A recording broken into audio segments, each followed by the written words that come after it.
நாடாளுமன்ற தேர்தலில் அதிமுக சார்பில் போட்டியிட விருப்ப மனு அளித்தவரிடம் நேர்காணலானது தொடங்கியிருக்கிறது. இந்த நேர்காணல் தற்போது நடைபெற்று வருகிறது.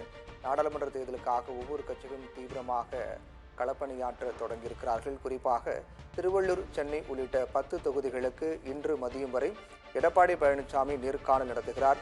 தொகுதி வாரியாக பிரிக்கப்பட்டு எந்தெந்த தொகுதிகளுக்கு எப்போது நேர்காணல் நடத்தப்படும் என்ற விவரங்கள் வெளியிடப்பட்டு அதன் அடிப்படையில் நேர்காணல் தொடங்கியிருக்கிறது. இன்று பிற்பகல் திருவண்ணாமலை, ஆரணி உள்ளிட்ட 10 தொகுதிகளுக்கு நேர்காணல் நடைபெறும் என்று அறிவிக்கப்பட்டிருக்கிறது. அதன்படி ஒவ்வொரு தொகுதி வாரியாக எந்தெந்த பகுதியை சேர்ந்த தொகுதிகளுக்கு நேர்காணல் எப்போது நடைபெறும் என்ற விவரங்களாம் வெளியிடப்பட்டது.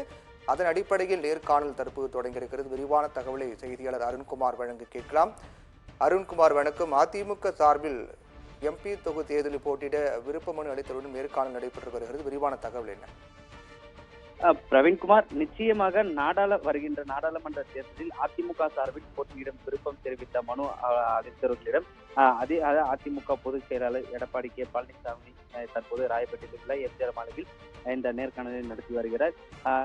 மேலும் இந்த நடைபெற இருக்கின்ற நாடாளுமன்ற தேர்தலில் அதிமுக சார்பில் போட்டி இருக்க விருப்பம் தெரிவித்திருக்கும் அவர்களிடமிருந்து மனு பெறப்பட்டிருக்கிறது. இந்த மனு மீது அவர்களுக்கான நேர்காணலும் தற்போது நடைபெற்ற வருகிறது. இந்த சூழலில் விருப்ப மனு அளித்தவர்களிடம் அதிமுக பொதுச் செயலாளர் எடப்பாடி பழனிசாமி அவர்கள் தொகுதி எந்த மாதிரியான பிரச்சனைகள் இருக்கு, அவர்களுக்கான அந்த தொகுதியில் வெற்றி வாய்ப்பு எவ்வாறு இருக்கிறது எனக்கு போன்ற கேள்விகள் எல்லாம் அவர் கேட்டு வருகிறதாக கூறப்படுகிறது. குறிப்பாக இன்று இன்று மட்டும் 10 தொகுதிக்கான நேர்காணல் தற்போது நடைபெறுகிறது. அதாவது திருவள்ளூர், வடசென்னை, தென் சென்னை, மத்திய சென்னை, ஸ்ரீபெரும்புதூர், காஞ்சிபுரம், அரக்கோணம், வேலூர், கிருஷ்ணகிரி, தருமபுரி ஆகிய தொகுதிகளிலிருந்து வந்திருக்கக்கூடிய நிர்வாகிகளிடம் தற்போது இந்த நேர்காணலானது நடைபெறுகிறது. அதே போல கடந்த மாதம் பிப்ரவரி 21ஆம் தேதி முதல் 6ஆம் தேதி வரை இந்த விருப்ப மனு அதிமுக தலைமை அலுவலகத்தில் வழங்கப்பட்டு வந்த நிலையில் இன்று மதியம் அதாவது அடுத்த 10 தொகுதிக்கான நேர்காணலும் நடைபெற இருக்கிறது.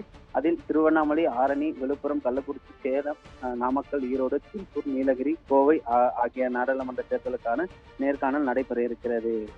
பிரவீன்குமார், நாடாளுமன்ற தேர்தலில் அதிமுக சார்பில் போட்டியிட விருப்ப மனு அளித்தவரிடம் நேர்காணல் நடைபெற்று வருகிறது. விரிவான தகவலுக்கு நன்றி அருண்குமார்.